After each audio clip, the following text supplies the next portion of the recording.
এখানে অনেক কবর রয়েছে যেগুলি সামান্য প্রায় 1 হাত মতো উঁচা, আছে না নাই ভাই? এখন যে হাদিস শরীফ আছে উঁচু কবর পেলে সমান করে দিতে হবে, তাহলে তো এই কবরস্থানের সব কবর ভেঙে ফেলতে হবে। নাউজুবিল্লাহ। কেন নবীজি বললেন উঁচু কবর ভেঙে সমান করে দেবে? এই কথা নবীজি কেন বললেন? কাদেরকে বললেন? কোন কারণে বললেন? ও শাহজাদপুরের নবীর প্রেমিকারা, মন দিয়ে শোনো। ফিতনার যুগ, কুরআন হাদিস সকলেই পড়ে কিন্তু সবাই বুঝে না। না বুঝার কারণে অনেক সময় সমাজে বিভ্রান্তি তৈরি হয়। দয়াল নবীজি বলেছেন উঁচু কবর ভেঙে সমান করে দাও। কাদের কবর ভাঙতে বলেছেন? তার পিছনের কারণ কি গো? পিছনের কথাগুলো কি?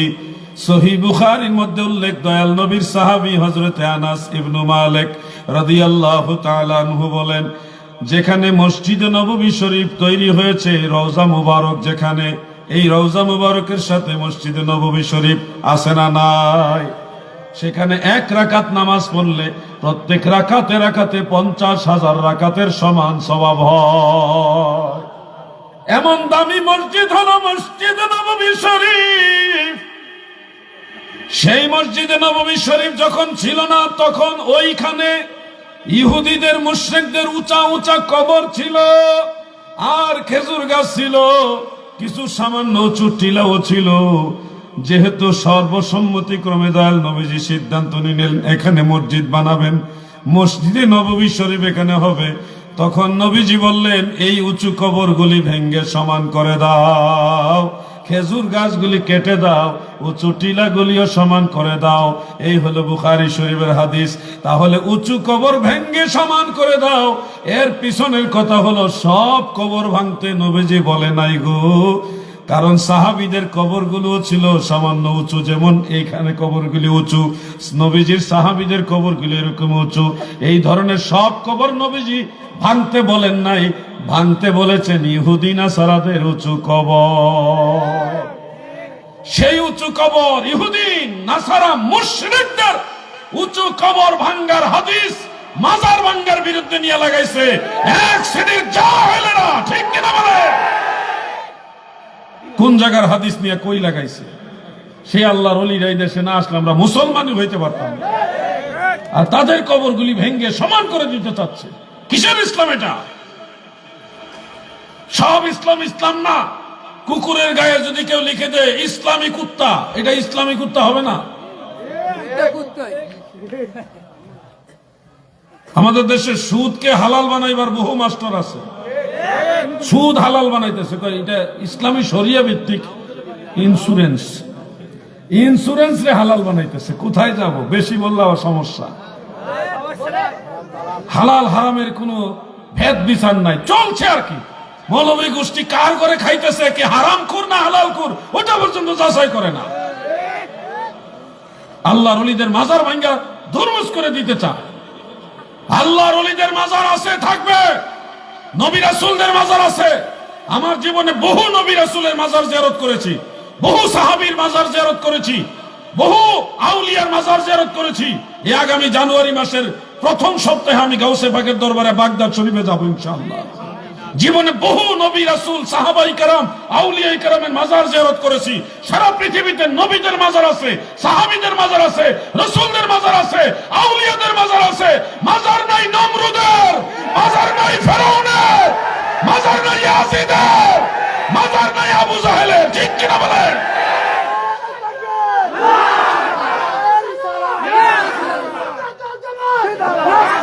কবরস্থানের কথা বলতে গিয়ে মাজারের কথাটা চলে আসছে। মনক্ষুণ্ণ হলে কিছু করার নাই, কিছু কথা বলতেই হবে। মাজার আর কবরের মধ্যে বেশ কম কি? বেশ কমটা হলো কাপড় আর পাগড়ির মধ্যে যদ্দূর বেশ কম। শুনুন, মাজার কাকে বলে? মাজার আবার কি? মাজার কি উঁচা বড় পাকা করা? এটা না। মাজার মানে জিয়ারতের স্থান। যারা ইয়াজুরু এ গর্দানে মাজার ইসমে জরফ জরফে মাকান। মাউদিউ জিয়ারা, জিয়ারতের স্থানকে বলা হয় মাজার। আপনাদের কবরস্থান জিয়ারত হয় না? কথা বলেন, হয় কিনা? এই জিয়ারত যেই কবর করে ওই কবরকে বলা হয় মাজার। ফাঁকা করতে হবে এমন শর্ত না, ফাঁকা ছাড়াও মাজার আছে। আমাদের ভাইরা মনে করে ফাঁকা করলে মনে হয় মাজার, না নিলে মাজার না। আল্লাহ যেন এই বিভ্রান্তি থেকে আমাদের বের হয়ে আসার তৌফিক দেন, বলে না আমিন। দাদু ভাই আমার গভীর মনোযোগ। কবর রাজ্যে মুনকার নকির এসে সওয়াল করবে, দয়াল নবী এসে দেখা দেবে। ইমানি নূর যদি হৃদয়ে থাকে গো, জীবনে নবী নবী নবী নবী করে সারাটা জীবন কাটাইছেন। নবী দেখার পিপাসা লইয়া মৃত্যুর কোলে ঢলে পড়েছেন, কিন্তু নবী দেখতে পারেন নাই। কত মাহফিলে নবীর কথা শুনেছেন আর মনে মনে আক্ষেপ করেছেন, আহারে আমি যদি একবার নবী দেখতে পারতাম। কত আলেমের জবানে নবীর কথা শুনেছেন, মনে মনে আক্ষেপ করেছেন, আল্লাহর নবী না জানে কত সুন্দর। এই যে একটা মনের ভিতরে আক্ষেপ তৈরি হচ্ছে, এই আক্ষেপ লইয়া আপনি কবরে গেলে কি লাভ হবে জানেননি? রাহমাতুল্লিল আলামিন নবীর চেহারা মুবারক, নূরের চেহারা মুবারক যখন নবীজি আপনাকে দেখাবে, দুনিয়াতে নবী নবী নবী নবী করে যে জপ না করেছেন, আপনারা ভেবেছেন, চিন্তা করেছেন, ওই চেতনার কারণে কবরের ভিতরে আপনার অন্তরে জাগ্রত হবে, ইনি তো আমার দয়াল নবীজি। তব দর্শনে জালা জোড়াইব পদ রসনে তনু শীতলিব, দাস সম্ভাষণে মন পুলকিব, পদনি রজবে সদয়ে বিষে। ওগো নবী, আপনাকে দেখে আমার অন্তরের জ্বালা জুড়াবো, আমার তনু শীতল করবো আপনার কদম মোবারকে চুমা খেয়ে। এই ছন্দগুলি লিখেছেন কুষ্টিয়া জেলার বিখ্যাত কবি ও দার্শনিক মাওলানা দাদালি সাহেব রহমাতুল্লাহ আলাই।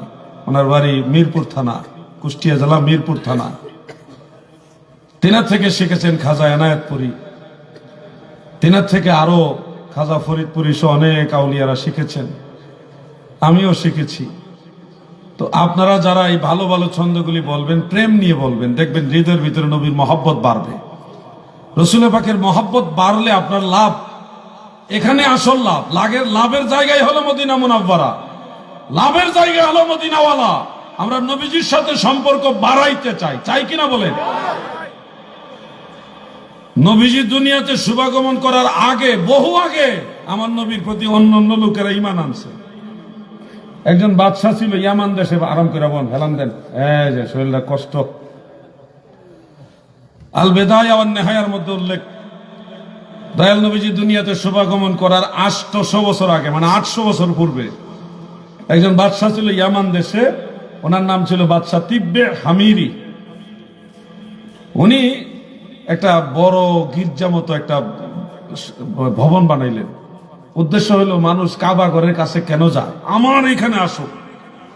বাদশাহ সবাইকে আদেশ দিলেন, তোমরা এখানে এসে হজ করো। কেউ আর ওখানে হজ করতে যায় না। ওটা অনেক সুন্দর, কিন্তু ওখানে কেউ যায় না। এটা বাদশাহ আব্রাহার কথা বলছি না, বাদশাহ তিব্বে হামিরির কথা বলছি। কেউ আসে না দেখা ওই বাদশাহ সিদ্ধান্ত নিল কাবা ঘর ভেঙে ফেলবে। ওইটা না ভাঙলে মানুষ ওখানে যাবে না। এই উদ্দেশ্যে সে সিদ্ধান্ত নিল, সেনাবাহিনী প্রস্তুত করলো যে কাবাঘর, মক্কা, এই বাক্কা শরীফ, বাক্কা নগরীর কাবাঘর ভেঙে ফেলতে হবে। সিদ্ধান্ত নেওয়ার পরেই ওই বাদশাহ তিব্বে হামিরি তিনি অসুস্থ হয়ে গেলেন, বিছানায় শয্যাশায়ী হয়ে গেলেন, একেবারে মৃত্যু শয্যাশায়িত। এই অবস্থায় ভালো ভালো যারা দরবেশ ছিল, ধার্মিক লোক যারা ছিল তৎকালীন সময়, মুসা আলাইহিস সালামের উম্মত, তারা বলা বলি করতেছে যে ঘটনাটা কি? আপনি এই কাবাঘর ভেঙে ফেলার কথা বলার পরই তো আপনি অসুস্থ হয়েছেন, এটা নিশ্চয়ই এটার মধ্যে কোনো একটা রহস্য আছে। বাদশাহ মহোদয়, আমার মনে হয় সিদ্ধান্ত থেকে আপনার ফিরে আসা উচিত। তখন ভালো ভালো যারা ধর্মীয় যারা চিন্তাবিদ, তারা এই পরামর্শ দিল। তখন বাদশার মনটা নরম হইল যে মইরেইতে যাইতেছি, ভাঙতে তো পারবোই না, আমি তো মারাই যাচ্ছি। ঠিক আছে, আমি সিদ্ধান্ত চেঞ্জ করলাম। যখন এই কথা বললো যে কাবাঘর ভাঙবো না, তখন ওনার অটোমেটিক ওনার শরীর আবার সুস্থ হইতে লাগলো। আল বেদায় ওয়ান নেহায়ের মধ্যে হাফিজ ইবনে কাসির রহমাতুল্লাহ আলাইহি এই দলিলটা উল্লেখ করছেন। আমি কখনো আন্দাজে ওয়াজ করি না, রেফারেন্স দিয়ে কথা বলি। বাদশাহ তখন নিজে বিস্মিত হলো, ঘটনা কি এই ঘরের এত পাওয়া, এই ঘর ভাঙার নিয়ত করার পরে আমি অসুস্থ হয়ে গেলাম, মৃত্যু শয্যায় শায়িত হয়ে গেলাম, আর এখন আবার ভাঙার সিদ্ধান্ত চেঞ্জ করার পরেই আবার সুস্থ হয়ে গেলাম, এটা ঘর ঘটনা কি? আমার ওই ঘরের কাছে নিয়ে যাও তোমরা, আমি সেই ঘর দেখতে চাই। তখন ওনার বাহিনী দিয়া বড় সিংহাসন কাঁধে করে, মানুষের সিংহাসন কাঁধে লইতো, এদিকে 4 জন এদিকে 4 জন, টোটাল 8 জন, এদিকে 8 জন, 16 জন মানুষ এক একটা সিংহাসন নিত। নিয়া এই সিংহাসন লইয়া উনাকে ইয়ামান দেশ থেকে মক্কা নগরী, আগে ছিল বাক্কা নগরী, তো এই বাক্কা নগরীতে আসলেন। আসার পরে কাবা ঘর দেখেই উনি একেবারে 100% সুস্থ এবং মনের ভিতরে একটা শক্তি পাইলেন। পাইয়া তিনি নিয়ত করলেন এই কাবা ঘর, তখন গিলাফ ছিল না, কাবা ঘরে তখন গিলাফ ছিল না পৃথিবীতে, তখন সর্বপ্রথম তিনি সিদ্ধান্ত নিলেন এই কাবা ঘরের গিলাফ আমি পরাবো। এই বাদশাহ তিব্বে হামিরি তিনি বললেন এই ঘরটা গিলাফ দিয়ে ঢেকে দাও, এটা সম্মান করো, যেহেতু এই ঘরের একটা মর্যাদা আছে। বাদশাহ সম্মান করলেন। সম্মান করার পরেই আবার তার ভিতরে একটা জাগনা, মনের ভিতরে একটা কল্পনা আসলো যে এই ঘরের হাকিকতটা কি, ঘরের কাহিনী কি আমার শোনাও, এটা কে বানাইলো, এই ঘরের মধ্যে কি রহস্য আছে। তখন যারা ধর্মীয় পণ্ডিত যারা, তারা ইতিহাস কইলো এই ঘর বানাইছে আদম নবী, এই বানাইছে সেই বানাইছে, ইব্রাহিম নবী বানাইছে, সব ইতিহাস কইলো। করার পরে শেষ পর্যন্ত কি হবে যে শেষ নবীও এই ঘরের আশেপাশেই বসবাস করবে, এখানে তিনি আগমন করবে, সর্বশেষ নবী তিনি এই ঘরের আশেপাশে আগমন করবে, এটার পাশে বসবাস করবে। তখন তোমার মনের ভিতরে একটা ইন্টারেস্ট জন্ম হইলো যে শেষ নবী তাহলে তো আসতেছে সামনে, আমি ওই নবীর কাছে ঈমান আনবো, তার কাছে আমি বসবো, তার কাছে যাব। তো উনি তো আসে নাই, আসবে। তো উনি বললো ঠিক আছে, আরো ইতিহাস, ওই নবী শেষ পর্যন্ত কোথায় থাকবে, কারণ প্রথম জীবনে থাকলে আমি নাও তো চিনতে পারি, উনি বাড়িঘর কোথায় করবে, স্থায়ী বাসিন্দা হবে কোথায়। তখন ওই তাওরাত কিতাবে লেখা আছে নবীজি যে মদিনা শরীফে যাবেন, তখন ওই মদিনা শরীফের নাম ছিল ইয়াসরিব। ইয়াসরিব নামে ছিলে তুমি অলক্ষণের দেশ, বড়ই মারাত্মক ছিল তোমার পরিবেশ। ইয়াসরিব নামে ছিলে তুমি অলক্ষণের দেশ, বড়ই মারাত্মক ছিল নবীর ছোঁয়া পে তুমি সোনার মদিনা, নবীর ছোঁয়া সোনার মদিনা, সব ভুলিব ভুলতে পারি না, সব ভুলিব ঘুমো দিয়ে গেছে গা নাকি, ঘুমো ধরছে, এটা থাকবে নারায় থাকবে। ওই যে পিছনে তারা কইছে না, যা যাইব সামনে দিয়ে যাইব, সবাই বলে নারায় তাকবীর, নারায় রিসালাত। এইবার ঘুম ভাঙছে আশা করি। বাদশাহ তিব্বে হামিরি কয় ওই শেষ নবী কোন জায়গায় স্থায়ী বাসিন্দা করবে, তাওরাত কিতাব বাইর করে দেখে উনি বাসিন্দা হবে ইয়াসরিব শহরে। তিনি বলেন আমি এই মক্কা, এই বাক্কা নগরী থেকে লাভ নাই, যেখানে উনি বসবাস করবো ওইখানে আমার নিয়ে যাও। এখন তিনি রওনা দিলেন ইয়াসরিব শহরে, ওই মদিনা শরীফে যায়া বলতেছে কিছুদিন ওখানে থাকছে। বাদশাহ হইল ইয়ামান দেশের, এখন বাসিন্দা হয়েছে মদিনা শরীফের। অনেকদিন থাইকা দেখে আখিরি নবী আসে না, এই আখিরি নবী কবে আসবে, আসে না। উনি মোটামুটি বাকি জীবনটা ওইখানেই বৃদ্ধ বয়স পর্যন্ত ওখানে কাটাইলেন, আখিরি নবী আর আসে না।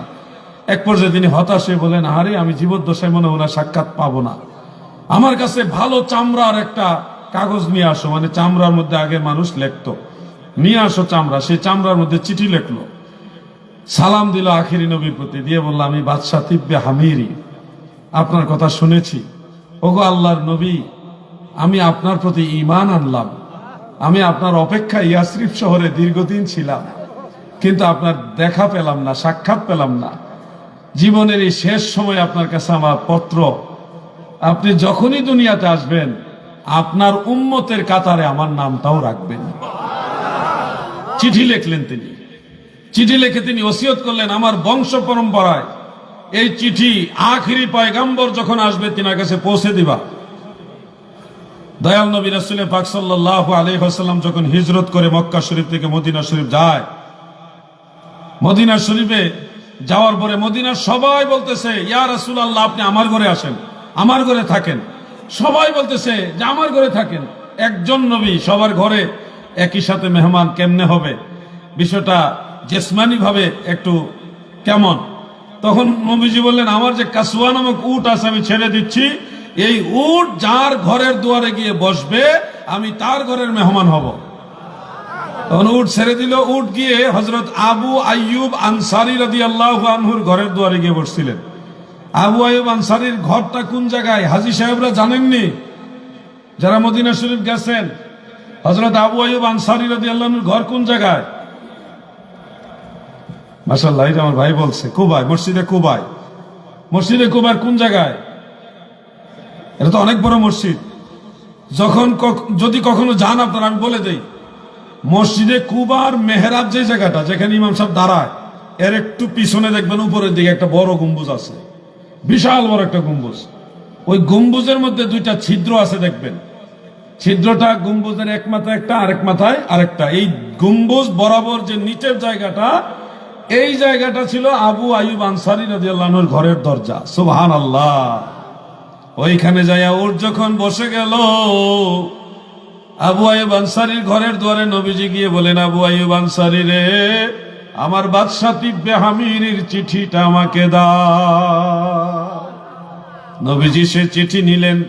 কেউ বলে দেওয়া লাগে নাই, নবীর কাছে খবর আছে না নাই? জোরে কোন আছে না নাই?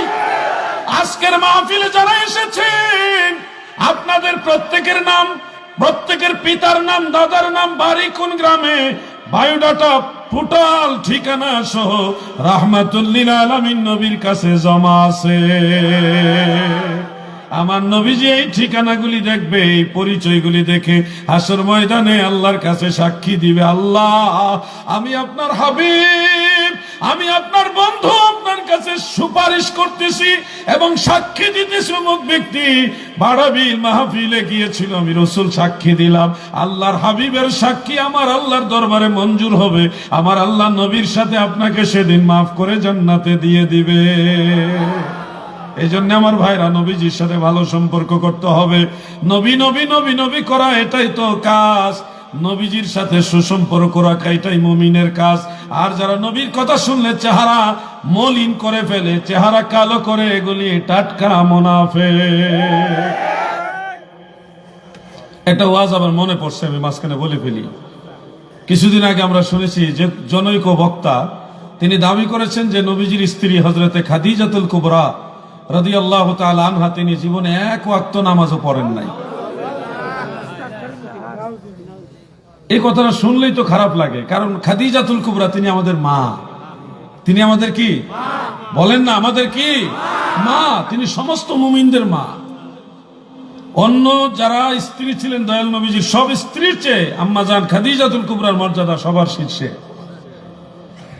যখন বলা হয় মা খাদিজাতুল কুবরা এক ওয়াক্ত নামাজও পড়েননি, তখন তো শুনতেই আমাদের খারাপ লাগে। এটা দেখলাম ওই বক্তার এই বক্তব্যকে সাপোর্ট দেওয়ার জন্য বগুড়া থেকে একজন, কুমিল্লা থেকে আরেকজন, দুইজন দাঁড়াইছে।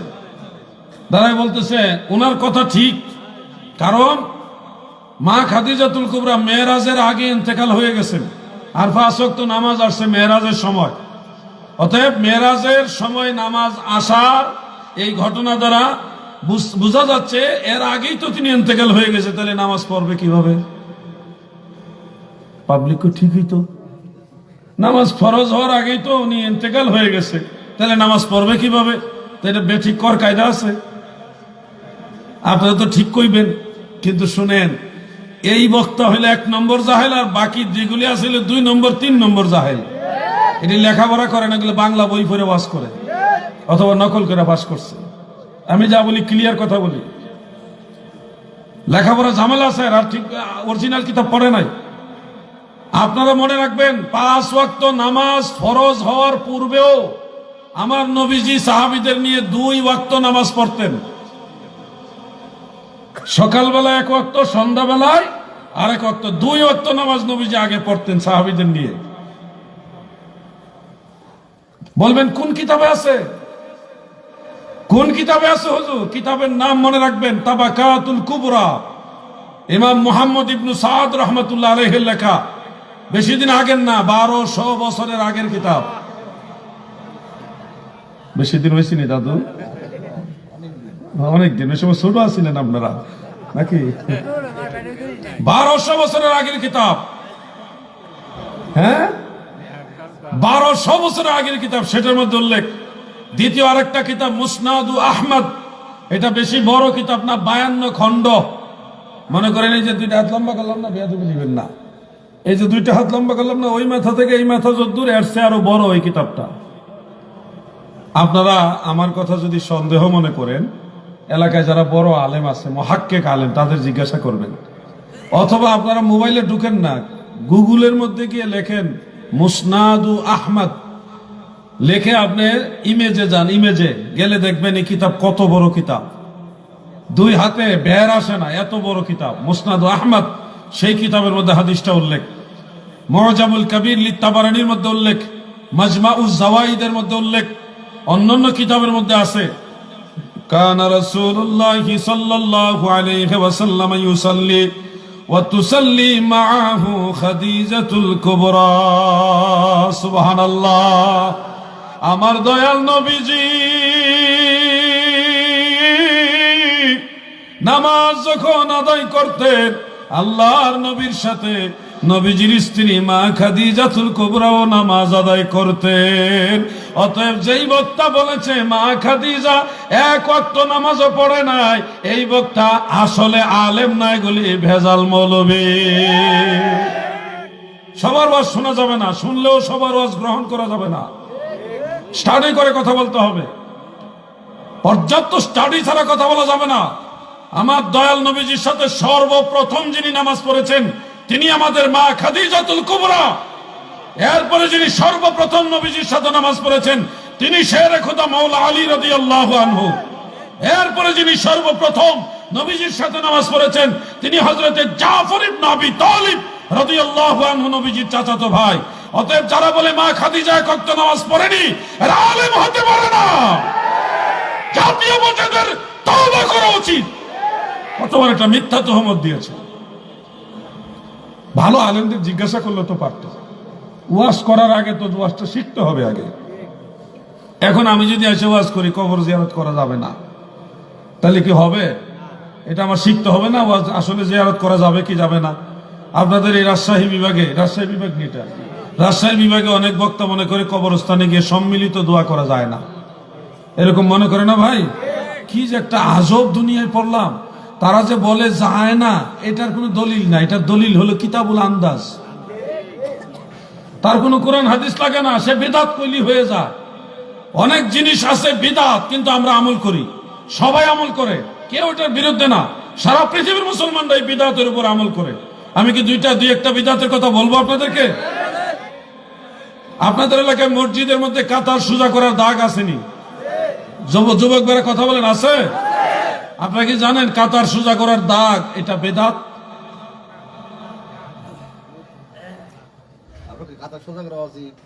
কাতার সোজা করা ওয়াজিব, কিন্তু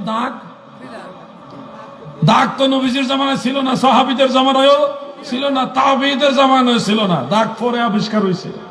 কাতার সোজা করার সুবিধার্থে এই দাগ আবিষ্কার করা হয়েছে। রাসূল পাক সাল্লাল্লাহু আলাইহি ওয়াসাল্লামের যুগে এই দাগ ছিল না। তাহলে যেই জিনিস নবীজির জামানায় ছিল না, ধর্মের মধ্যে সেটা ঢুকেছে, ওটাই তো বিদআত।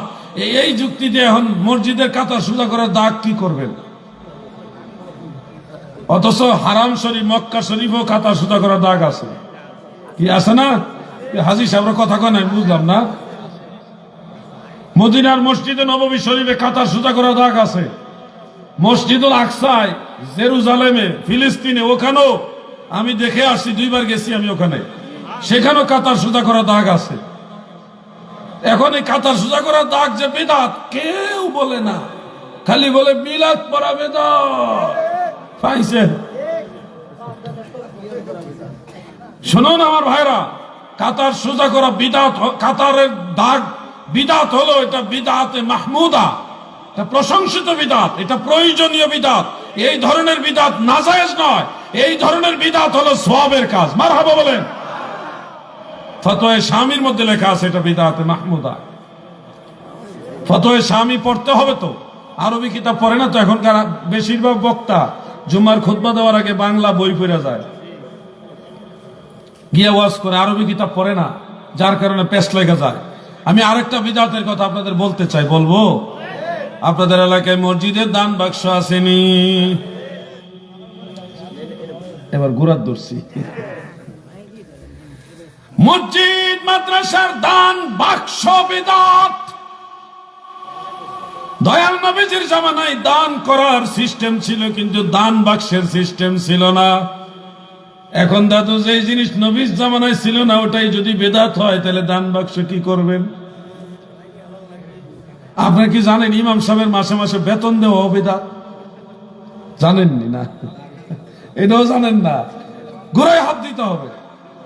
শবে বরাতের হালুয়া রুটি বেদাত। ওনাকে বলবেন, ইমাম সাহেব ইমামতি করে মুসল্লির বাড়ি 3 বেলা খাবার খাওয়া বিদাত। যেই দলিলে ইমাম সাহেবের খাবার খাওয়া জায়েজ, সেই দলিলে মুসল্লিদের হালুয়া রুটিও জায়েজ। এটা জায়েজ হলে ওইটাও জায়েজ, এইটা না জায়েজ হলে এইটাও না জায়েজ। ঠিক কিনা বলেন? বাক্সটাও এরকম, এটা বিদাতে হাসানা জায়েজ আছে বলে দি সিরিয়াল আইতাছে। উনি তো বাক্সের সাথে জড়িত, কারণ বাক্সটা ক্লিয়ার না হইলে তো সমস্যা। দান করা একটা ইবাদত, সেই ইবাদতের সুবিধার জন্য, সহযোগিতার জন্য, সে দান সংগ্রহের সহযোগিতা হিসেবে বাক্স আবিষ্কার হয়েছে। এটাকে বলা হয় বিদআতে মাহমুদা, প্রশংসিত বিদআত। যদিও এটা পরবর্তীতে আবিষ্কৃত হয়েছে, এটা নাজায়েজ না, এটা জায়েজ বিদআত। মারহাবা বলেন। বাইরে এই তো জায়গা হাতে, আগে সাহাবায়ে কেরাম যেভাবে করছে এটা হাতে নিছেন। নবীজি বলছে সাহাবায়ে কেরাম দিছেন। এমনি সিস্টেম মসজিদে যেমন নামাজের পরে কালেকশন করে না, এই সিস্টেমটাও নবীজির জামানায় ছিল না। নামাজের পরে টাকা দান কালেকশন করার এই সিস্টেমও নবীজির জামানায় ছিল না। যখন প্রয়োজন হতো আল্লাহর হাবিব সাহাবাদের ডাইকা বলতেন, এই লাগবে, তোমরা আল্লাহর রাস্তায় দান করো, তখন সাহাবায়ে কেরাম দিতেন প্রয়োজন হইলে। এই ছিল সিস্টেম। তার মানে ওইভাবে আমরা এখন করতে হবে ওইটা না। আমাদের যখন প্রয়োজন হবে তখন আমরা ওইভাবে কালেকশন করতে পারবো। সিস্টেমে চেঞ্জ আসলেও এটা হলো মান সান্না ফিল ইসলামে সুন্নাতান হাসানা কানা লাহু আজরুন। অর্থাৎ যদি ইসলাম ধর্মে ভালো কোনো রেওয়াজ, ভালো কোনো রীতি প্রচলন হয়, সেটার দ্বারা সওয়াব আছে। মারহাবা বলেন। এই হাদিস অনুযায়ী দান বাক্সর রেওয়াজ, এটা ভালো কাজের রেওয়াজ হিসেবে এটা সওয়াবের কাজ। এটা মুসলিম শরীফের হাদিস। কথা ক্লিয়ার হয়েছে? আর একটা বিদআতের কথা কই, পেস লাগে যাবো তো, এই ওয়াজ কেউ করতো না, কেউ করবো না। কোরআন শরীফের ভিতরেও যে বিদআত আছে জানেননি? আরেক খাইছি পেস না। ওয়ালাইকুম সালাম ভাইজান। প্রশ্ন আচ্ছা কমিটির কাছে আমি দিলাম, ওনারা দেখে যদি এলাও করে আমি উত্তর দিব ইনশাল্লাহ। কারণ অভিভাবক আছে না মাহফিলে, ইনশাল্লাহ প্রশ্ন দিতেই পারেন। মাহফিলের চাওয়া, মাহফিলের শ্রোতা যারা, আপনারাই তো এটার মাহফিলের মূল খোরাক তো আপনারা। আপনাদের কোনো ধরনের চাওয়া পাওয়া থাকলে, জিজ্ঞাসা থাকলে কমিটির কাছে দিবেন, তারা আপনাদেরকে অনার করবে আশা করি। আমি ওনারা প্রশ্ন দিলে আমি উত্তর দিয়ে দিব ইনশাল্লাহ। যে কথাটা বলছিলাম, নাইলে আবার না বললেও পেশ লাগবে। কোরআনুল কারীমের ভিতরেও বিদআত আছে, এই কথাটা শুনতেই যেমন কেমন লাগতেছে। এটা হলো ওই যে শুনেননি কোনোদিন, এই জন্য হঠাৎ শুনেই আতঙ্ক লাগতেছে। কোরআনের ভিতরে আয়াত পারার চিহ্ন আছে কিনা? প্রত্যেকটা আয়াতের চিহ্ন আছে না? ওয়াকফর চিহ্ন আছে কিনা? এরপরে ধরেন জের, জবর, ফেশ, জজম, তাসদিদ আছে কিনা? আল্লাহ রসুলের জামানায়, সাহাবীদের জামানায় কোরআন শরীফের আয়াতের চিহ্ন, পারার চিহ্ন ও রুকুর চিহ্ন, হ্যাঁ ওয়াকফের চিহ্ন, তারপরে জের, জবর, ফেশ, জজম, এক কথায় হরকত এবং এরাব কোরআনের ভিতরে ছিল না। বাদশাহ হাজ্জাজ বিন ইউসুফের জামানায় কোরআন তেলাওয়াতের সুবিধার জন্য এলমে নাহু, এলমে সরফ, ওইটার আলোকে কোরআন শরীফের জের, জবর, ফেশ, জজম, হরকত, এরাব, আয়াতের চিহ্ন, রুকুর চিহ্ন, পারার চিহ্নগুলি সংযুক্ত করা হয়েছে। এতে করে সারা পৃথিবীর মুসলমানদের কোরআন তেলাওয়াত সহজ হয়ে গেছে। তো এই জিনিসটা কি আমাদের উপকারে আসছে না ক্ষতি হয়েছে? জোরে বলেন, উপকার হয়েছে না ক্ষতি হয়েছে? যেহেতু এটা আমাদের জন্য উপকারী, কোরআন তেলাওয়াতের ক্ষেত্রে আমাদের জন্য কল্যাণকর, সেহেতু আহলে সুন্নাহ ওয়াল জামাতের সব ইমামরা বলেছে এটা জায়েজ, বরং এটা দরকার, এটা বিদআতে ওয়াজিবা, এটা জরুরি বিদআত, এটা আমল করতে হবে, গ্রহণ করতে হবে, নাইলে মানুষের কোরআন তেলাওয়াতে ভুল হবে। দলিল কোন কিতাবে আছে, নাইলে তো আবার সমস্যা। আলেম ভাইদের বলছি দুইটা কিতাব দেখবেন, দুইটা না তিনটা দেখবেন। এক নম্বর হলো আলিয়া মাদ্রাসার কামিলে তাফসির বিভাগে পড়ায় আল ইতকান ফি উলুমিল কোরআন। যে বলবে আমি মুফাসসিরে কোরআন কিন্তু আল ইতকান ওই কিতাব পড়ে নাই, সে ভুয়া মুফাসসির, এর মুফাসসিরই না। এটা 2 নম্বর, লেখাপড়া করছে না ঠিক মতো। যদি কেউ বলে আমি অঙ্ক করতে পারি কিন্তু সূত্র জানি না, তাহলে হবে? হবে না। কেউ যদি বলে আমি ভাষাবিদ কিন্তু ব্যাকরণ জানি না, তাহলে হবে নাকি ভাই? মনে রাখবেন আল ইতকান ফি উলুমিল কোরআন। এবং আরেকটা কিতাব আছে হাফেজ জারকাশি রহমাতুল্লাহ আলাইহির লেখা আল বুরহান ফি উলুমিল কোরআন। সেই কিতাবের মধ্যে উল্লেখ, আপনাদের সহযোগিতার জন্য তৃতীয় আরেকটা কিতাবের নাম বলে যায় রাদ্দুল মুখতার আলা দুররিল মুখতার। রাদ্দুল মুখতার আলা দুররিল মুখতার মানে ফাতাওয়ায়ে শামি। এই 3টা কিতাবের মধ্যে আপনারা দেখবেন এই আমি যে কথাগুলি বললাম, কোরআন শরীফের জের, জবর, ফেজ, জজম, তাসদীদ, হরকত, এরাব, আয়াতের চিহ্ন, পারার চিহ্ন, রুকুর চিহ্ন, ওয়াকফের চিহ্ন, এই আলামতগুলি এগুলি রাসূল পাকের জামানায় কোরআনের ভিতরে ছিল না। পরবর্তীতে মুসলমানদের কোরআন তেলাওয়াতের সুবিধার জন্য এগুলি সংযোজিত হয়েছে ইলমে নাহু, ইলমে সরফের আলোকে, যার দরুন মুসলমানরা উপকৃত হয়েছে। এটা বিদআতে মাহমুদা বরং বিদআতে ওয়াজিবা। আল্লাহ আমাদের সবাইকে বোঝার তৌফিক দেন, বলেন আমিন। আচ্ছা, পরে দেমনে এখন কয়টা বাজে? পরে মানে 12টার উপরে তো বাজে ওই, আর পরে কোন সময়? আর একটু কইতাম। আচ্ছা লোক মাশাআল্লাহ, আপনারা কি বসবেন না? বসবেন বসবেন। তাহলে আমি আর একটু সামান্য একটু বলি, অন্তত 10টা মিনিট বলি, এরপরে আমি না প্রশ্ন উত্তর পর্বে যাব। আপনাদের মাহফিলের যারা কর্তৃপক্ষ, উপস্থাপক, সভাপতি এবং যারা সেক্রেটারি দায়িত্বশীল, ওনারা ব্রড মাইন্ডেড, দেখেন আপনাদের প্রত্যেকটা প্রশ্ন এলাও করছে। মারহাবা বলেন, জোরে বলেন মারহাবা। ইনশাআল্লাহ আমি সবগুলি প্রশ্ন উত্তর দেওয়ার চেষ্টা করব। তবে একটা কথা আগে বলে রাখি, রাজনৈতিক প্রশ্নের উত্তর আমি দিতাম না। আমি রাজনীতির আলোচনা পছন্দ করি না। এই পর্যন্ত কোন রাজনৈতিক আলোচনা হয়েছে? হবেও না। এগুলি আমি পছন্দ করি না। কোন মাহফিলে আমি রাজনীতি নিয়ে আলোচনা করি না। মানে একটা মুসিবত, এক দলের পক্ষে কইবেন, আরেক দল বেজার হয়ে যাবে, ঝামেলা। রাজনীতি মানে ভয়ঙ্কর জায়গা, আমি ওটা থেকে হাজার হাত দূরে থাকি। আরো প্রশ্ন আছে যে নূহ নবীর নানির বাপের নাম কি? আমাকে একবার এই প্রশ্ন করেছে, কোন নূহ নবীর নানির বাপের নাম কেমনে জানতাম? আমরা তো অনেকে নিজের নানির নামই জানি না, নানির বাপের নাম তো অনেকে আপনারাও জানেন না। আপনাদের নিজেদের নানির বাপের নাম আপনারা নিজেরাও কিন্তু অনেকে জানেন না। তাহলে আমি নূহ নবীর নানির বাপের নাম কেমনে জানতাম? জানে না, শতকরা 90% লোক জানে না। আরেক জায়গায় আমার প্রশ্ন করেছিল, জামালপুরে বাড়ি, টাঙ্গাইলের একটা ট্রেন আছে, লোকাল ট্রেন। তা আমি মনে করেন ওই বিগত সরকার আমলে কি অবরোধ না কি জানে দিছিল, গাড়ি ঘোড়া চলে না, আমি ট্রেনে জামালপুরে মাহফিলে যাব। তো ওই ট্রেন আমার গাড়ি একটু টাইম আছে, একটু পরে মানে একটু সময় আছে হাতে আর কি। তো পায়তারা করতেছি, হঠাৎ ট্রেনের ড্রাইভার লাফ দিয়া নামছে। ওই টাঙ্গাইল যে লোকাল ট্রেনটা, ওই ট্রেনের ড্রাইভার লোকোমাস্টার না কি বলে, উনি লাফ দিয়ে নামছে, হঠাৎ করে নামছে। তো আমি একটু ভয় পেয়ে গেছি। হ্যাঁ, আপনি জিহাদি সাহেব না? জি জি আমি জিহাদি সাহেব। কি আপনি কে? আমি এই ট্রেনের ড্রাইভার। ভয় পেন না, আমার একটা প্রশ্ন আছে। রেল স্টেশনে যাই আমার প্রশ্ন উত্তর দেওয়া লাগে। তো উনি কি প্রশ্ন করছে জানেন? যে আদম আলাইহিস সালামের পুত্র হযরত শীস আলাইহিস সালামের স্ত্রীর নাম কি? কি প্রশ্ন দেখছেন? এটার একটা হাকিকত আছে, কাহিনী আছে। ওইটা উনি হয়তো জানে, এই জন্য আমার প্রশ্নটা করছে। তা আলহামদুলিল্লাহ আমি জানতাম, এই জন্য আমি ওনাকে জানাই দেওয়ার চেষ্টা করছি। ওইটা কাহিনীটা হলো হযরত আদম আলাইহিস সালামের 110 জোড়া সন্তান আছিল। প্রত্যেক জোড়ায় জোড়ায় একটা ছেলে একটা মেয়ে, একটা ছেলে একটা মেয়ে, জোড়ায় জোড়ায় জন্ম হইতো। কিন্তু শীস নবী একা জন্ম হয়েছে, ওনার সাথে কোনো মেয়ে জন্ম হয়নি। যার কারণে অন্য সব ভাইয়েরা ভাগের স্ত্রী পাইছে, যার সাথে যেই বোনের বিয়ে জন্ম হয়েছে তার সাথে বিবাহ হারাম, আরেকজনের সাথে বিয়ে দিতে হবে। এইভাবে প্রত্যেকেই মেয়ে বউ পাইছে ভাগে, কিন্তু শীস আলাইসাল্লাম তো একলা জন্ম হয়েছে, উনার ভাগে আর স্ত্রী নাই। এখন কি হবে? আদম আলাইসাল্লাম বলে, আমি জান্নাতে ফল খাইছিলাম, আমার খুব ইচ্ছা জান্নাতে ফল খাইতে। হে আমার সন্তানগণ, তোমরা পৃথিবীতে বিচরণ করে আমার জন্য জান্নাতি ফল নিয়ে আসো। সবাই ঘুরতেছে ফল খুঁজে, দুনিয়ার ভিতরে কি জান্নাতি ফল পাবে?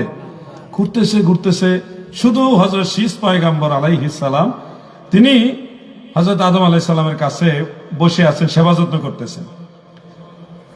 আদম নবী বলে, শীস, যদিও তারা তালাশ করতে গেছে, তারা কেউ জান্নাতের ফল পাবে না, আনতেও পারবে না, তুমিই পারবা। হে আল্লাহর নবী আদম, আমি কিভাবে পারবো?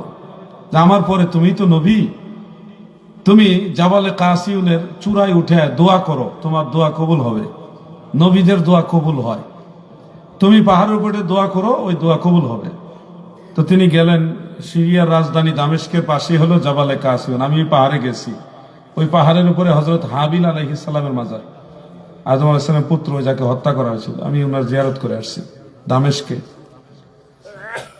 ওই পাহাড়ের উপরে হযরত শীস আলাইহিস সালাম উঠে আল্লাহর কাছে দোয়া করে, আল্লাহ, আপনার নবী ও রাসূল হযরত আদম সফিউল্লাহর জন্য জান্নাতি ফল দেন, আমি দোয়া করছি, আপনি দোয়া মঞ্জুর করেন। বলে তিনি দোয়া শেষ করলেন। শেষ করার পরে পিছন দিকে তাকায় দেখে জান্নাত থেকে জান্নাতি ফল একটা ঝুড়ির মধ্যে নিয়ে একজন হুর দাঁড়ায় আছে। তিনি চেহারা অন্যদিকে ঘুরাই ফেললেন, দেখার সাথে সাথে আবার চেহারা ঘুরাই বলে, আপনি কে? আমি জান্নাতি হুর, আমার নাম উজায়রা। নাম কি? উজায়রা। এই নামটা জিজ্ঞাসা আমার প্রশ্ন।